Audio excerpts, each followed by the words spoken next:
आज हम देखेंगे गणित के महत्वपूर्ण प्रश्न कक्षा 10 के लिए जो बोर्ड एग्जाम में आने वाले प्रश्न हैं। और इनमें से ये क्वेश्चन जो मैं आपको बता रहा हूं, ये प्रश्न पूछा जरूर जाता है।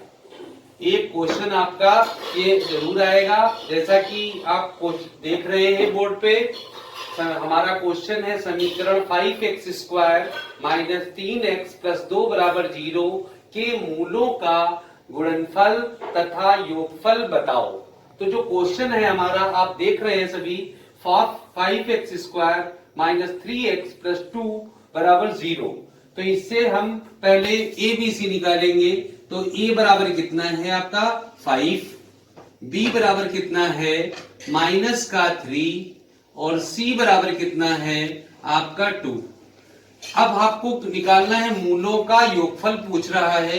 तो मूलों के योगफल के लिए आपको फार्मूला चाहिए। तो मूलों का योगफल बराबर फार्मूला जो होता है, मूलों का योगफल बराबर आपका होता है, मूलों का योगफल बराबर माइनस का B बटे A। ये फार्मूला आपका होता है। तो यहां पर क्या कर देंगे, B का मान जैसा कि आप निकाल चुके हो माइनस का 3 है, तो माइनस ऑलरेडी था। उसके बाद माइनस का 3 आपने यहां मान पुट किया और नीचे कितना आ गया आपका A का मान कितना है 5, तो यहां रख देंगे। तो बराबर आपका आ जाएगा, माइनस माइनस प्लस हो गया, तो 3 बटा A का मान कितना है, A का मान है 5, तो ये 5 रख दिया। तो जो माइनस माइनस प्लस हो गया, तो 3/5 ये आ गया आपका मूलों का योगफल का गुणनफल। दूसरा हमें निकालना है योगफल के बाद मूलों का गुणनफल। तो मूलों का गुणनफल का फार्मूला क्या होता है, आप सभी जानते हो। मूलों का गुणनफल बराबर होता है C बटा A। अब हमें C की वैल्यू पुट कर देनी है। C बराबर कितनी है, C का मान है 2, तो 2 रख दिया। और A आप देख रहे हो कितना है 5, तो 5 रख दिया।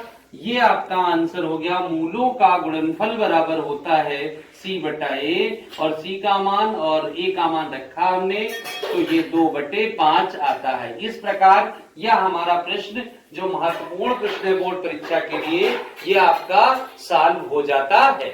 हमारा नेक्स्ट क्वेश्चन है 3 cot A बराबर 4, तो sec A का मान बताओ। ये भी क्वेश्चन बोर्ड परीक्षा के लिए बहुत ही इंपॉर्टेंट है। सारे स्टूडेंट से ये कहना है कि इसको बहुत ध्यान से देखें। इस तरीके का क्वेश्चन बोर्ड परीक्षा में अवश्य पूछा जाएगा। तो इसका सोल्यूशन अगर निकालेंगे तो सबसे पहले 3 cot A बराबर 4, तो cot A बराबर 4/3। और cot A का फार्मूला क्या होता है, लाल बटे कक्का आपके ऊपर लिखा हुआ है, लंब बटे आधार। tan का फार्मूला होता है लंब बटे आधार।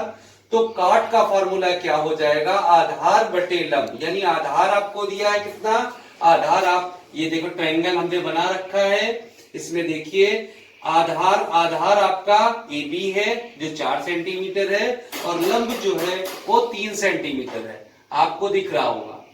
अब इसका मतलब हमें निकालना क्या है, कर्ण ज्ञात करना है, यानी AC ज्ञात करना है। तो पाइथागोरस प्रमेय लगा देंगे। पाइथागोरस प्रमेय से क्या होता है, पाइथागोरस प्रमेय से होता है AC स्क्वायर बराबर AB square plus BC square. ये पाइथागोरस प्रमेय से होता है, आप जानते हो। तो AC स्क्वायर बराबर AB कितना दिया है आपको 4, तो 4 का स्क्वायर कर देंगे, प्लस BC का मतलब 3 का स्क्वायर, तो 3 का स्क्वायर कर देंगे। तो 4 का स्क्वायर 4 4 जा 16 प्लस 3 3 जा 9।